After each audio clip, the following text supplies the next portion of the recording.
Welcome and thanks for tuning into BetShare's Research Safari. This concept of the Research Safari is definitely something that we're looking forward to giving to the judges and anyone that's interested in exactly how we came to this idea and started formulating it. Pretty much it's all based on the lean startup method, and that concept is all about learning about the end user and anyone that uses the platform. So with that being said, the first thing we did was really just started having conversations with people that would end up using this platform. We asked them basic demographic questions such as age, sex, location, if they've bet on sports before, do they consistently bet on sports, why or why not? Do they know about horse racing? How did they find out about horse racing in the first place? Do they watch horse racing? Why or why not? Then over here, have they visited Woodbine or other tracks? Then there was also the open-ended portion of them being able to give us suggestions. We recorded a lot of these qualitative interviews via our cell phones and things like that. So it's definitely a great way to start in framing the research problem that we had at hand. So after that, we put all our findings on a little whiteboard and came up with the idea of using Twitch, the live streaming platform that video gamers are using right now.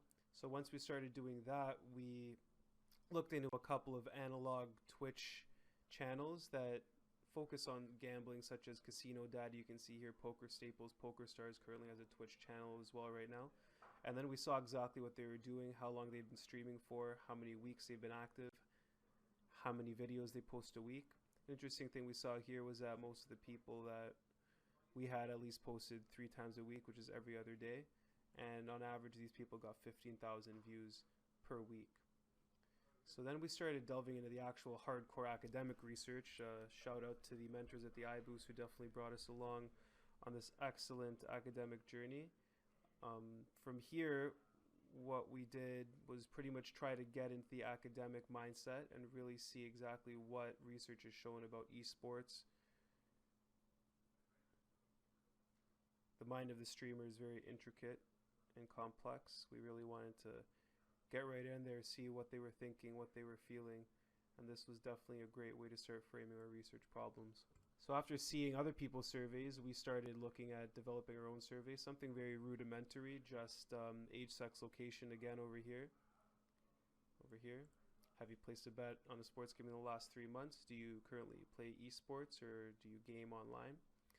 And then 1, 2, 3, 4, 5 questions related to hypotheses that we formulated.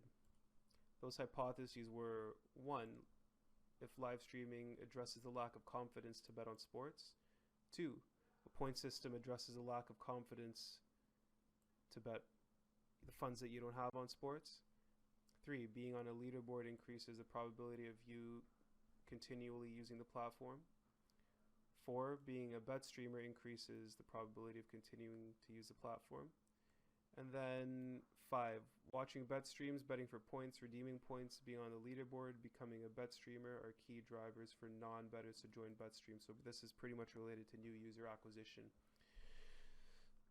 So this is where we really started getting deep into the mind of the streamer and our end user. We surveyed about 175 people in this one, most of them follow-ups from the previous one, and a lot of other people over here. We had a great research method, great teams. That was a 5-point Likert scale, so pretty much strongly disagree to strongly agree. 4 would be agree, for example. 3 would be neutral. And then the fun part over here, all the data analysis, what the average response rates were. Average age, how many males, how many females responded positively to question 4. 80% sex ratio, so 80% of response were male.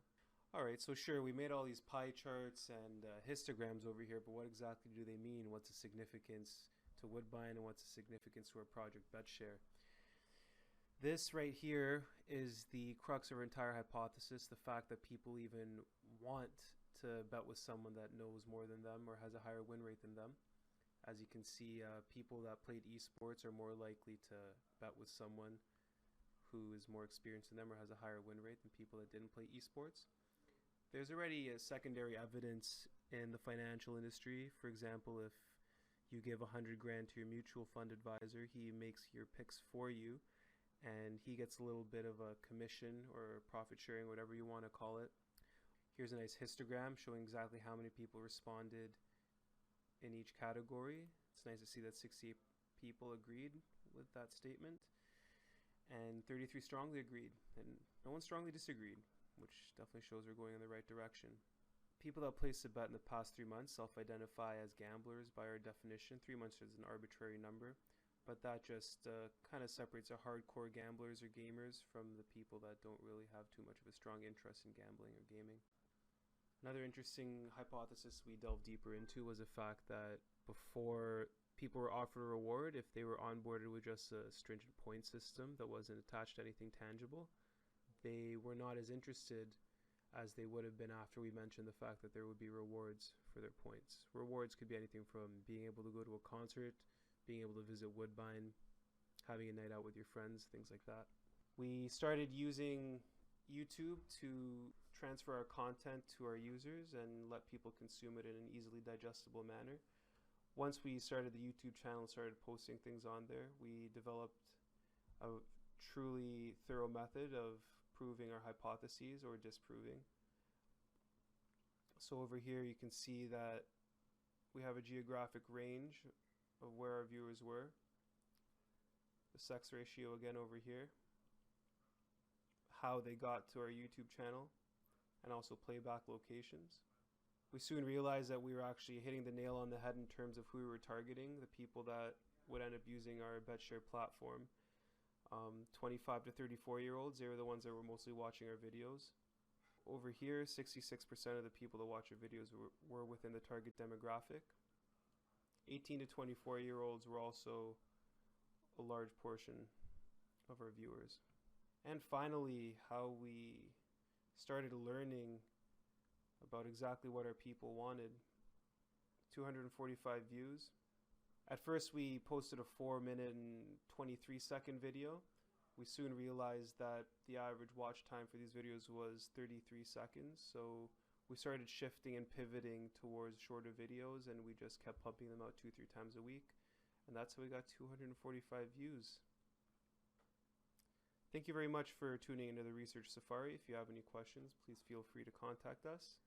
And we definitely hope to talk to you soon.